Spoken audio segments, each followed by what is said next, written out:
Ladies and gentlemen, a year ago it happened an historical event that changed our mind and our way to live. Today is also an historical day. 1 year ago, the appearance of SARS-CoV-2 was formally announced in China, his propagation in the whole world, and here's its higher lethality compared to other coronaviruses.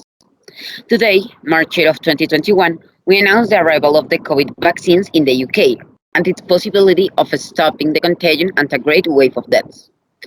With this hopeful arrival of vaccines in the UK, I would like to tell you four messages. The first thing that I want to tell to the whole country is the necessity to solve our problems through science and reason rather than collective fear and panic. Once again, history shows that the greatest human challenges are linked to the low reflection, analysis, reason, and science, and that fear responses are not the best advisors. It's normal to feel fear, more with a pandemic of this kind. The pandemic generated by SARS-CoV-2 brought both. At some point, we made hasty decisions that produced immeasurable damage, more moved by fear than by reason. But in this pandemic, everything was not fear. We also placed our trust in science, and science is responding today with this new vaccine against COVID-19 that I hope that it will help us to overcome this stage of our lives. That why I ask you if you are willing to put fear aside and put all our faith in science and reason. I'm making this appeal to all of you to convey my second message. Although this vaccine marks the beginning of a new stage of hope in the fight against SARS-CoV-2, there is a lot of danger that remains in this world. We are exposed to climate change and the damage it causes to the planet and to the humanity, to the spread of bacteria resistant to antibiotics, to the spread of viruses from other species that are lethal to humans, and to the fact that it will not be possible to provide food and water to all the humanity.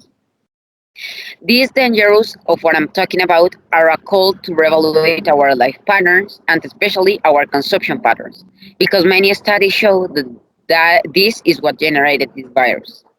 I feel that after this pandemic that will be etched in the mind of many, we must reevaluate our lifestyle and think about what can we do to improve and make a better world.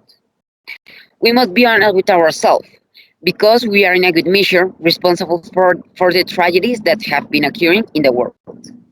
The SARS-CoV-2 is an invitation to reflection and change in our life. We must be taking this seriously.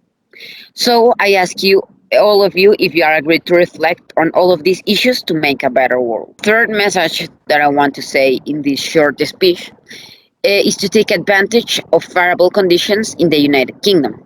We know that there is a global shortage of vaccines and that vaccines have not been distributed equitably through the world. The World Health Organization's COVAX mechanism has sought to deliver vaccines to all countries in an equitable manner. But as most of you know, this mechanism is limited and does not guarantee the delivery of vaccines to all inhabitants of the country and the planet. The organization COVAX is trying to that vaccines be distributed, especially to those who have the least favorable economic and social conditions. We cannot waste these valuable resources that are scarce all over the planet. Vaccines are scarce, and we know that we will not able to vaccinate all the people in this country at this specific moment. So we must evaluate this asset we have and continue to take care of ourselves. And with luck, our nation and the whole world is going to solve this big problem that have affected a large part of humanity. The last thing that I want to say in this short speech is to pay attention to the need to work from now on reestablishing the conditions of inequity that were generated in the context of this pandemic. The coronavirus was something with a lot of relevance, and we had to take precautions about that. But I feel that we have neglected to pay attention to many things that were relevant.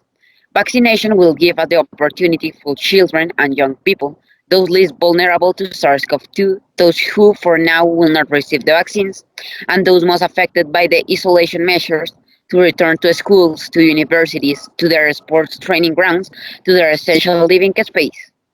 We are in debt to an entire generation.